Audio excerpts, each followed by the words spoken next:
Continuamos con nuestra serie Siria, el Islam y la Biblia, parte 5. Muy bien, vamos a referirnos en esta conferencia acerca del linaje del anticristo, que es muy importante, porque muchas personas han usado por muchos siglos Daniel 26, que dice así: y después de las 62 semanas se quitará la vida al Mesías, mas no por sí, y el pueblo de un príncipe que ha de venir destruirá la ciudad y el santuario, y su fin será con inundación, y hasta el fin de la guerra durarán las devastaciones.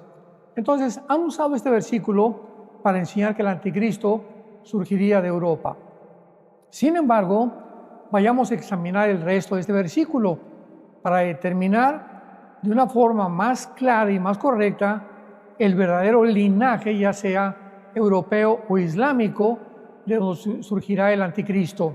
Y dice así el versículo 27: y por otra semana confirmará el pacto con muchos, a la mitad de la semana hará cesar el sacrificio y la ofrenda, después con la muchedumbre de las abominaciones vendrá el desolador hasta que venga la consumación y lo que está determinado se derrame sobre el desolador. Muy bien, aquí vemos claramente que pues la ciudad referida, por supuesto, que es Jerusalén, y el santuario es el templo judío que existía en Jerusalén en tiempos de Jesús.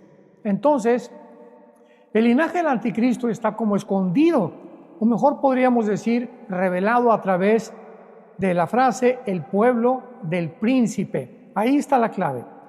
En el año 68 después de Cristo, los judíos se rebelaron contra Roma, por lo que el emperador romano envió a la 10ª legión, comandada por el general Tito, para aplastar esta rebelión. En el cumplimiento completo de la profecía de Daniel 9:26, saquearon Jerusalén y destruyeron completamente el templo. Por causa de que Tito era romano y el ejército pertenecía a Roma, se dedujo que el anticristo saldría de Roma. Pero si volvemos a examinar este versículo de Daniel, es el pueblo del príncipe. Repito, es el pueblo del príncipe que ha de venir y el que realmente destruyó Jerusalén y el templo. Por tanto, es del pueblo de esta invasión de donde el anticristo surgirá o provendrá. Al examinar históricamente la 10ª legión romana, nos dará mucha más luz acerca de nuestra investigación. Mientras que esta 10ª legión sí fue romana y los soldados eran ciudadanos romanos, sin embargo no eran procedentes de la parte occidental del Imperio Romano, sino que pertenecían al lado oriental, el cual es el Medio Oriente, y se localizaba de una forma específica en la ciudad de Constantinopla, o actualmente Estambul, en Turquía. El general Tito fue el comandante de todas las legiones orientales y no de las legiones occidentales. La 10ª legión romana, que destruyó Jerusalén y el templo, consistía de soldados árabes, sirios y turcos, muchísimos musulmanes, los cuales eran de todas las naciones, vuelvo a repetir, del Islam. Si observamos un mapa moderno, todo el Medio Oriente es musulmán, excepto Israel. La parte oriental del Imperio Romano pertenecía al Medio Oriente, incluyendo el norte de África, donde también son todos musulmanes. Veamos algunos nombres del anticristo en la Biblia. Por ejemplo, la Biblia menciona varios nombres dados al anticristo, tanto en el Antiguo como en el Nuevo Testamento. Veamos, por ejemplo, en Isaías capítulo 10, versículo 24, una de las menciones más importantes del anticristo y el nombre que se le asigna. Dice así, Isaías 10, versículo 12: acontecerá que después que el Señor haya acabado, cuando el Señor haya acabado toda su obra en el monte de Sión y en Jerusalén, castigará el fruto de la soberbia del corazón del rey de Asiria. Qué clara aquí es la Biblia que está hablando exactamente que cuando Dios acabe su obra que comenzó, ¿verdad?, en Jerusalén y va a terminarla en el monte de Sión cuando venga la famosa guerra del Armagedón, Él castigará el fruto de la soberbia del corazón del rey de Asiria. O sea, al anticristo aquí se le califica como proveniente de Asiria. Se le designa como el rey de Asiria.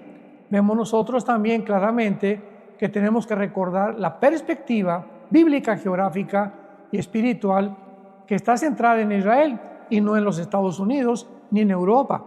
Entonces el anticristo tiene que provenir del norte de Israel, o sea, de Siria, de Irak, de Líbano o de Turquía, pero nunca de Rusia, como se ha de alguna forma equivocada prevalecido esta interpretación, y lo encontramos claramente en el capítulo 10, versículo 8 al 11 del libro de Daniel. Aquí está determinada claramente el futuro o lo que aconteció con el imperio griego. Y vemos en el capítulo 8 de Daniel, versículo 14, que dice la Biblia que cuando esto sucedió, es el versículo 8, Daniel 8, versículo 8. Y el macho cabrío engrandeció sobremanera, pero estando en su mayor fuerza, aquel gran cuerno fue quebrado, y en su lugar salieron otros 4 cuernos notables hacia los 4 vientos del cielo. Aquí está hablando claramente del macho cabrío que está personificando al anticristo y en este momento al imperio griego en la figura de Alejandro el Magno.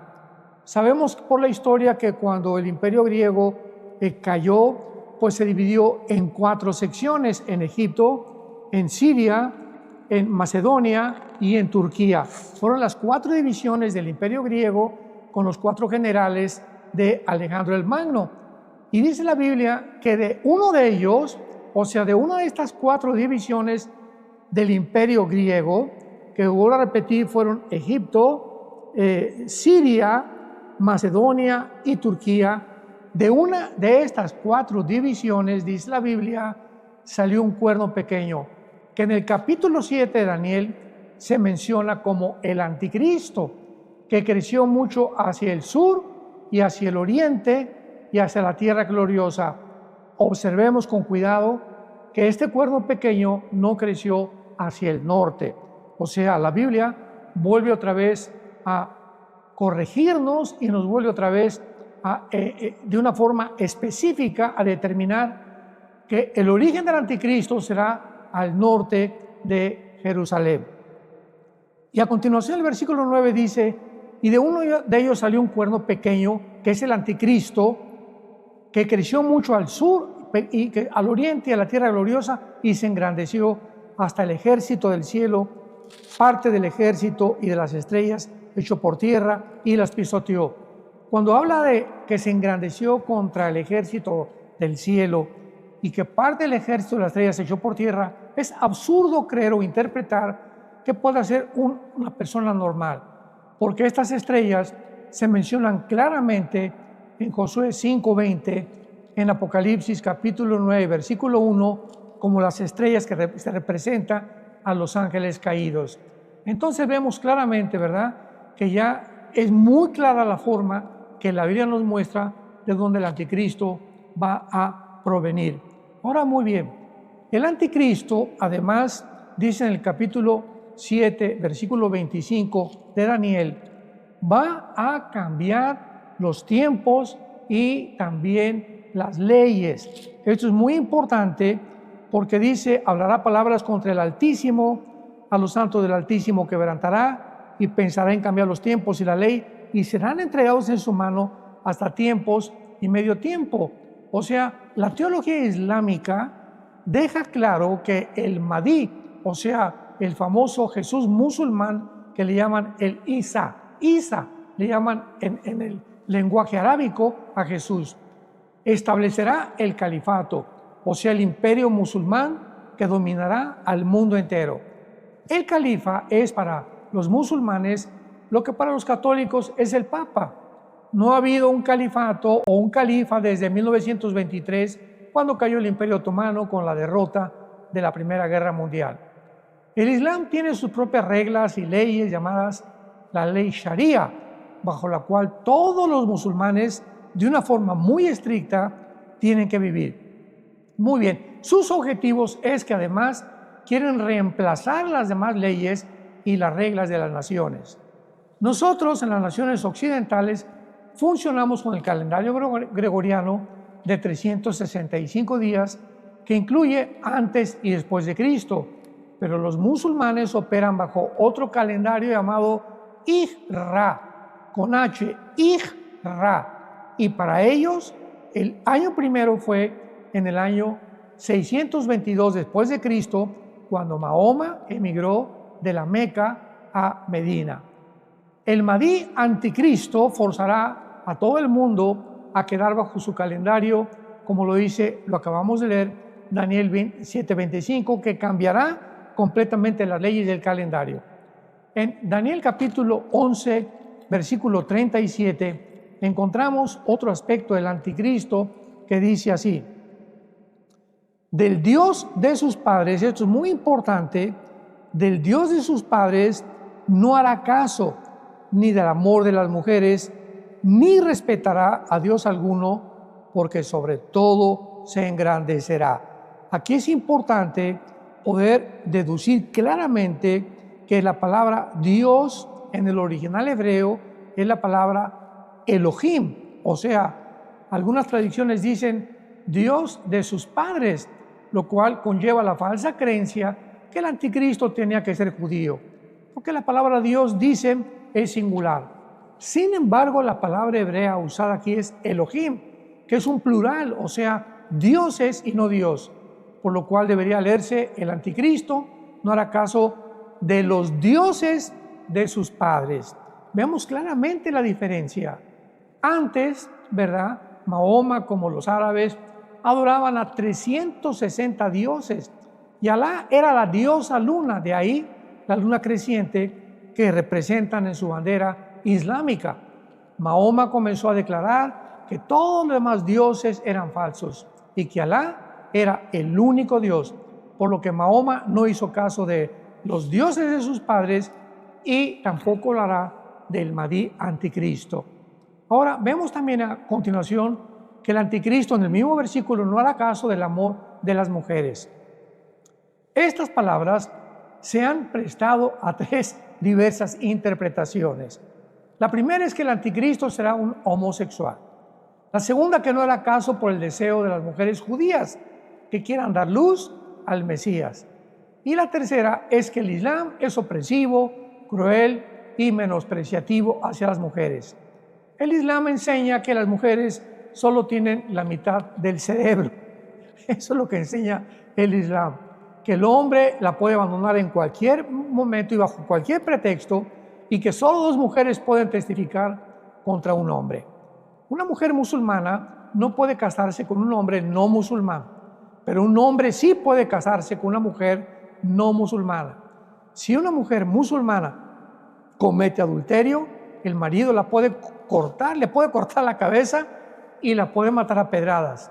Además, los hombres musulmanes reciben en el paraíso cuando mueren a 72 vírgenes. Esto se encuentra en el Corán, en la Sura 78, versículo 31.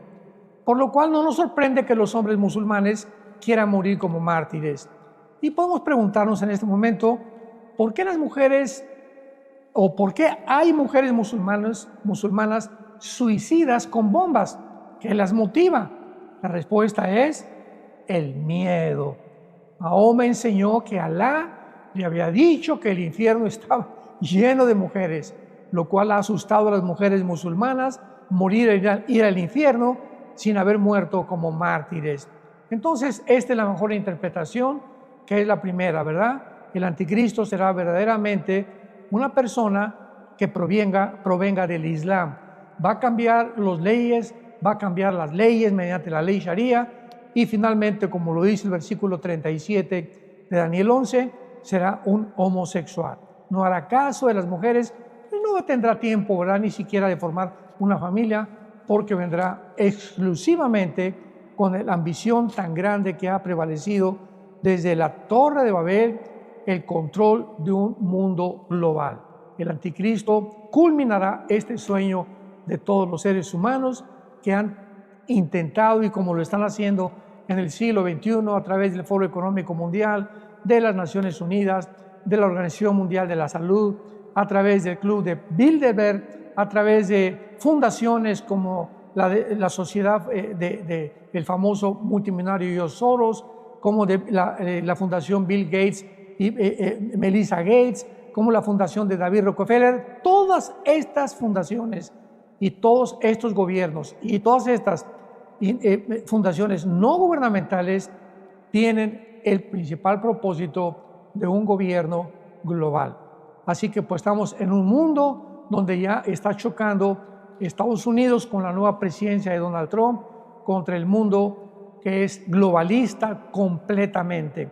Va a haber un conflicto tremendo. Esta situación se va a agravar como lo estamos viendo en Siria y como lo vamos a hablar en el próximo noticiero profético. El mundo está en un hoyo express y voy a repetir, yo lo percibo de esta manera: el patriota o el mundo patriota o el mundo nacionalista que representa actualmente Estados Unidos contra un mundo globalista de los medios de comunicación, de los gobiernos, de las fundaciones, de las sociedades secretas que están tratando de impedir que nadie pueda restringir la pavimentación del surgimiento del próximo dictador mundial que será el anticristo. Tenemos que orar por los gobernantes, como la Biblia dice en 1 Timoteo capítulo 2 del 1 al 4. Tenemos que orar principalmente por el presidente Donald Trump, tenemos que orar por todos los demás líderes mundiales para que podamos tener una clara definición de lo que el Espíritu Santo quiere decir con el próximo gobierno mundial. Así que estamos ya muy cerca de ver de qué forma el Islam actualmente en Siria está haciendo una revolución tremenda. Los drusos en el sur de Siria, Israel los está apoyando. En el norte de Siria, Turquía está controlando y quiere controlar, ¿verdad?, a los kurdos y estos rebeldes sirios dirigidos por un hombre llamado Al-Jolani, que se acaban de levantar actualmente en Siria y están causando una, otra y otra guerra civil que va a precipitar otra vez a las naciones árabes y a las naciones de la Unión Europea e inclusive Rusia y Estados Unidos en otra guerra en el Medio Oriente. Estamos en un mundo donde claramente los protagonistas están delante de nuestros ojos. Oremos pues para que podamos, mientras viene Jesucristo por nosotros, tener una claridad y no oír todo lo que los medios de comunicación nos tratan de pervertir y nos tratan de distorsionar completamente para hacer de personajes o de unos o de otros que son los diablos y que esta es la nación y que por qué los aranceles de Trump, sin que nos demos cuenta el trasfondo bíblico del mundo espiritual que está actuando en el mundo físico donde tú y yo vivimos, en la dimensión física visible, donde un mundo espiritual está tratando de controlar al mundo para llevarlo a una tercera guerra mundial. Les esperamos para la parte séptima de esta serie, Siria, el Islam y la Biblia. Que Dios les bendiga.